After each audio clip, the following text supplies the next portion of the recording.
নমস্কার, আমি ডক্টর বোধিসত্ত্ব খান চলে এসেছি সহজ শেয়ার বাজারের আরেকটি নতুন এপিসোড নিয়ে। প্রিয় বন্ধুরা, আশা করি সবাই ভালো আছেন এবং সুস্থ আছেন। আজকের আমরা আলোচনা করব যে কিভাবে ধোঁকা টাটির ফলে লক্ষ লক্ষ বিনিয়োগকারী তাদের সম্পদ সৃষ্টি হয়নি, অথচ যারা প্রকৃত অর্থে শেয়ার বাজারে বিশ্বাস করেছিলেন তারা কিভাবে ধীরে ধীরে ধীরে ধীরে তাদের সম্পদ সৃষ্টি করতে সক্ষম হয়েছেন। কিন্তু লক্ষ্য করে দেখুন যে বিগত 10 বছর না, বিগত 20 বছর, 30 বছর, 40 বছর বিশ্ব জুড়ে বিভিন্ন অর্থনীতিবিদ তারা কতবার ডুমসডের কথা বলেছেন, কতবার বলেছেন বিশ্ব অর্থনীতি শেষ হয়ে যাবে, শেষ হতে চলেছে, শেষ হয়ে যাচ্ছে। এবং তার ফলটা কি দাঁড়িয়েছে? তার ফলটা দাঁড়িয়েছে যে বিনিয়োগকারীরা ইচ্ছে করলে অ্যাসেট মেকিং যে প্রোপেন্সিটি তাদের ছিল সেটা তারা এদের ওপর বিশ্বাস করে হেলায় হারিয়েছেন। এখনও সেই ট্রেন্ড বজায় রয়েছে।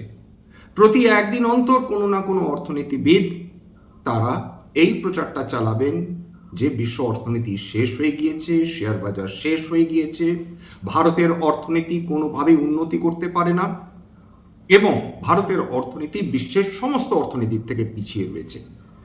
আজকের আমরা বোঝার চেষ্টা করব সত্যি কি তাই ঘটেছে, এবং ন্যাশনাল স্টক এক্সচেঞ্জ থেকে বিভিন্ন ওয়েবসাইটের তথ্য তুলে আপনাদের বোঝাবার চেষ্টা করব যে এক্স্যাক্টলি ঠিক উল্টোটি ঘটেছে। যত বিভিন্ন অর্থনীতিবিদ দেশের অর্থনীতি শেষ হয়ে গেছে বলে প্রচার করেছেন, তত ভারতীয় অর্থনীতি শক্তিশালী হয়ে উঠছে এবং হয়ে উঠবে, এবং তত ভারতীয় শেয়ার বাজার দিনের পর দিন তারা উত্থান দেখে চলবে। এবার প্রশ্নটা হচ্ছে, তাহলে ভারতের শেয়ার বাজার কি কোনোদিন পতন দেখেনি? এটা কি হয়? যেটা একবার ওঠে সেটা পতনও দেখে, এবং ভারতের ইতিহাসে অর্থাৎ ভারতের শেয়ার বাজারের ইতিহাসে সেটা একেবারে গ্রথিত হয়ে রয়েছে যে উত্থান এবং পতন একসঙ্গেই চলবে। ভারতের প্রথম যে পতন হয়েছিল অর্থাৎ ভারতীয় শেয়ার বাজারে, সেটা কিন্তু এই একবিংশ শতাব্দীতে নয়, সেটা কিন্তু বিংশ শতাব্দীতেও নয়, সেটা ঘটেছিল প্রথম ঊনবিংশ শতাব্দীতে। এবং প্রথম ভারতের মার্কেটে ক্র্যাশ এসেছিল 1865 সালে। ঠিকই শুনেছেন, 1865 সালে ভারতীয় শেয়ার বাজারে প্রথম ক্র্যাশ আসে, এবং তখন গোটা ইউরোপে যুদ্ধ চলছিল। তার ফলে কটন প্রাইসেস ক্রমাগত বৃদ্ধি পাচ্ছিল। ভারতবর্ষ থেকে বিপুল পরিমাণ তুলো রপ্তানি করা হতো ইউরোপে। যেদিন এই ইউরোপের যুদ্ধ চলছিল তখন যে বিপুল পরিমাণ অর্থ ভারতীয় ট্রেডার্সরা লাভ করছিলেন, সেই টাকাই তারা ঢোকাচ্ছিলেন ভারতীয় শেয়ার বাজারের বিভিন্ন স্টকসে। এবং যেদিন শান্তি চলে আসে ইউরোপের বুকে তারপর, এবং কটন প্রাইসেস ড্রাস্টিক্যালি ড্রপ করে, ভারতীয় শেয়ার বাজারেও তার সরাসরি প্রভাব পড়ে, এবং 1865 সালে ভারতীয় শেয়ার বাজারের সবচেয়ে বড় ক্র্যাশ আসে প্রথমবারের জন্য। এরপরে 1982 সালে যারা মনে করেন যে কেবলমাত্র ছোট ছোট স্টকসগুলোতেই কারেকশন আসে, ক্র্যাশ আসে, এটা কিন্তু ভুল ধারণা। এইখানে 1982 সালে তখন ক্যালকাটা স্টক এক্সচেঞ্জ ছিল ভারতবর্ষের সবচেয়ে বড় স্টক এক্সচেঞ্জ, দুর্ভাগ্যবশত যেটা এখন বন্ধ হয়ে গিয়েছে। সেইখানে 11 লক্ষর বেশি শেয়ার সেটাকে শর্ট করা হয়, অর্থাৎ রিলায়েন্স ইন্ডাস্ট্রিজ একটি বড় কোম্পানি না, সুবিশাল কোম্পানি, সেটাকে যারা বিয়ার কাটল বলা হয়, অর্থাৎ যারা ভারতীয় শেয়ার বাজারকে টেনে নামাতে চাইছিল, যারা রিলায়েন্স ইন্ডাস্ট্রিজকে যারা ধ্বংস করতে চাইছিল, অর্থাৎ মনুভাই পারেকের মতন মানুষজন এবং তার অ্যাসোসিয়েটস, তারা কয়েকদিনে যেভাবে রিলায়েন্স ইন্ডাস্ট্রিজের শেয়ার বিক্রি করে দেন যে 3 দিনের জন্যে স্টক এক্সচেঞ্জ বন্ধ থাকে। অর্থাৎ 1982 সালেও দারুণ ক্র্যাশ এসেছিল। এরপর 1991 ইকোনমিক লিবারালাইজেশন, মার্কেট ক্রমাগত পতন দেখতে শুরু করে।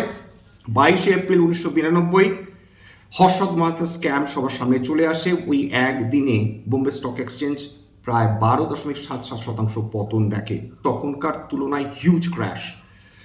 17 মে 2004 সাল বোম্বে স্টক এক্সচেঞ্জ 15.52% পতন দেখে, এবং সেটা ইউপিএ গভর্নমেন্টের পতনের ফলে। এরপর 2008 সাবপ্রাইম ক্রাইসিস।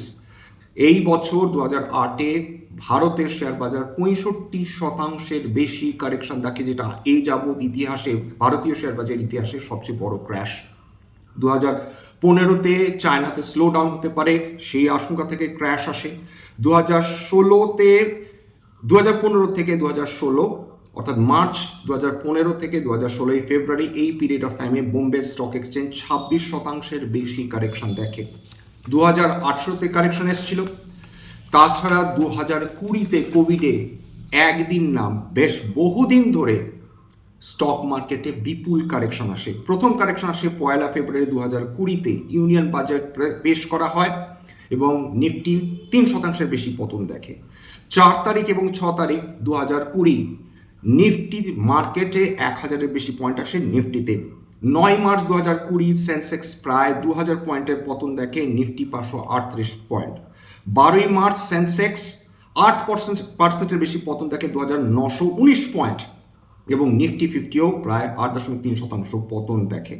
এরপর 16 মার্চ 23 মার্চ প্রত্যেক দিন হিউজ কারেকশন এসেছিল। 23 মার্চ সেন্সেক্স পতন দেখে 13.15%, নিফটি পতন দেখে 12.98%। অর্থাৎ কোভিড, যুদ্ধ, এছাড়া সাবপ্রাইম ক্রাইসিস, ইকোনমিক ক্রাইসিস, এত বছর ধরে একের পর এক ক্রাইসিস ভারতীয় শেয়ার বাজার ফেস করেছে। ভারতীয় শেয়ার বাজারে লাগাতার পতন হয়েছে একটা পিরিয়ড অফ টাইম।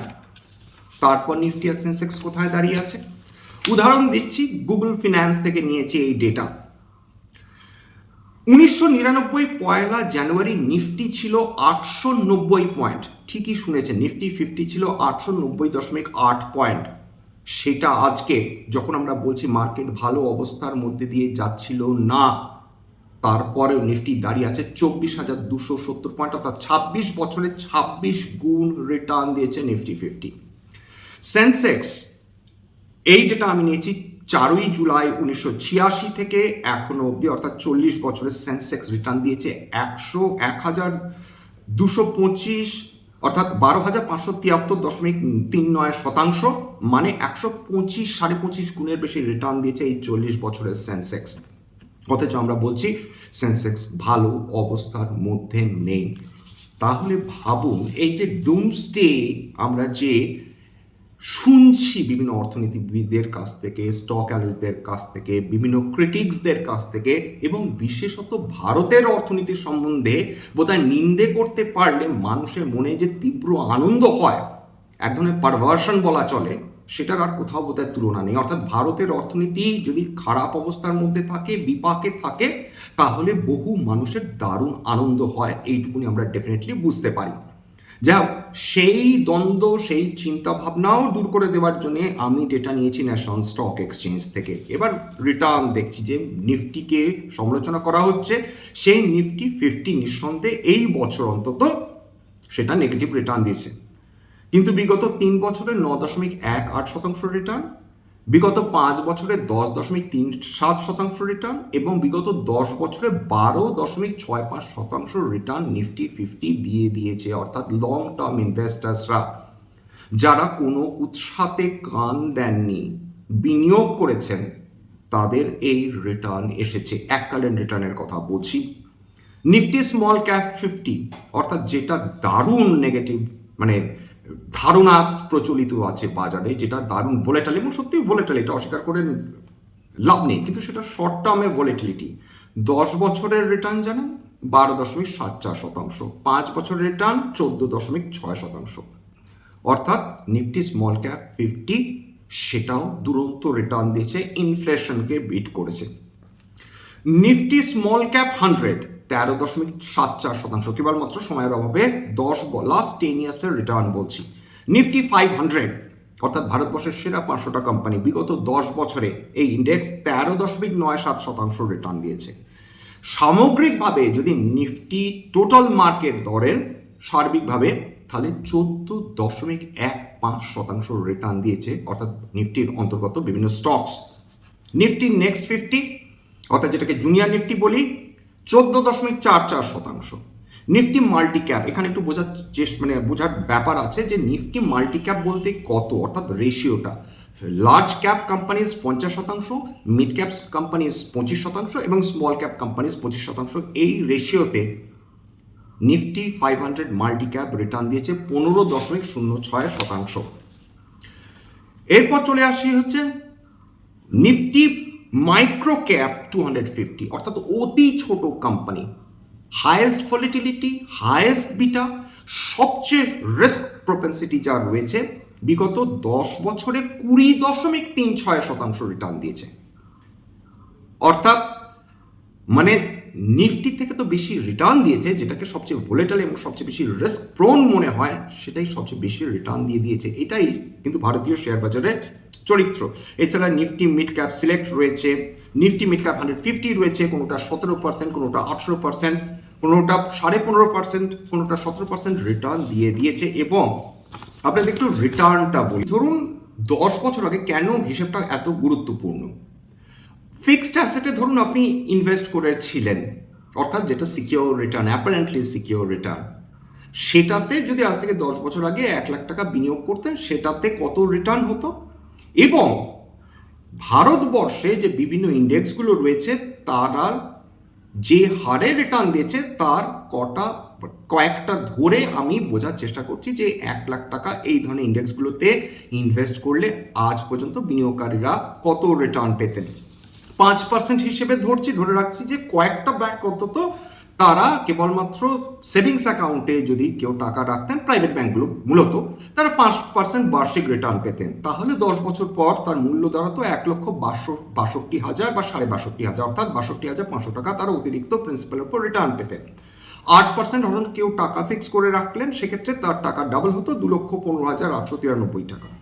12.5% অর্থাৎ নিফটির যেটা রিটার্ন, তাহলে 3,25,000 এর কাছাকাছি।